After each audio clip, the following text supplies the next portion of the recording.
با درود خدمت همراهان نازنین.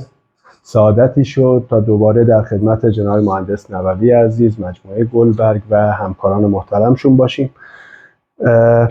برنامه ریزی کرده بودیم که مرتب پیش بریم، ولی خب یه اتفاقاتی میفته این روزها که یه کمی برنامه‌مون رو به هم ریخت.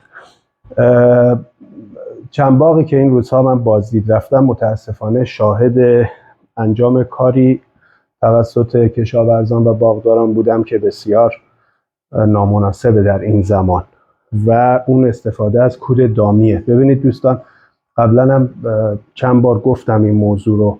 کود دامی همونقدر که خوبه میتونه بیشتر بد باشه استفاده نادرستش، به خاطر اینکه کود دامی باید آماده بشه، باید پخته بشه به نوعی که بتونه مفید باشه برای درختان. زمانی که کود دامی خیلی تازه یا کود دامی خیلی خشک در زمان نامناسب استفاده میشه، مضراتش بیشتر از سودشه.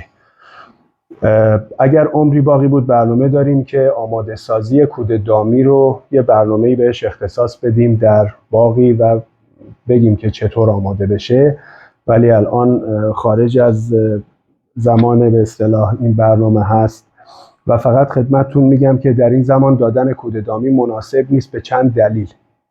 خارج از بحث این که کود دامی سرشار از مواد غذایی هست، اما این مواد غذایی میزانش اونقدری نیست که بخواد در بحث تغذیه کمک خیلی قابل توجهی به درخت بکنه. در نتیجه بحث تغذیه‌ای کود دامی رو باید بذاریم کنار و از دیدگاه یک کود عالی کربندار بهش نگاه کنیم که میتونه غذای مناسبی برای میکروارگانیسم‌های خاک باشه. در نتیجه چال کود کردن کود دامی مناسب نیست. گاهن توصیه میشه که کود دامی رو در چاله‌های کوچیک زیر خاک کنید و در چهار طرف درخت. این سود آنچنانی نداره. کود دامی حتما باید با فاصله از تنه درخت ریخته بشه و حد اکثر برخوردش با خاک که رطوبت بهش میرسه. این خیلی مهمه در استفاده کود دامی.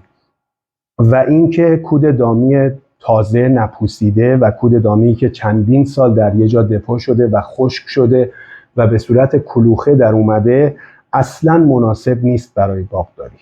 کود دامی رو ما استفاده میکنیم در خاک برای بهبود وضعیت میکروارگانیسم‌های خاک و کربنی که به خاک میده، نسبت کربن به آزوت، بالانسی که ایجاد میکنه و زمانش هم بسیار مهمه، به خاطر اینکه کود دامی همونطور که میدونید مقداری خاصیت گرمایی داره. وقتی به خاک داده میشه خاک گرم میشه. از طرفی یه هدف دیگه استفاده از کود دامی نگه داشتن رطوبت در خاکی که این هر دو در این زمان مناسب نیست برای درخت. ما نه نیاز داریم خاک گرم بشه، نه نیاز داریم که رطوبت بمونه، خصوصا در خاک‌های رسی.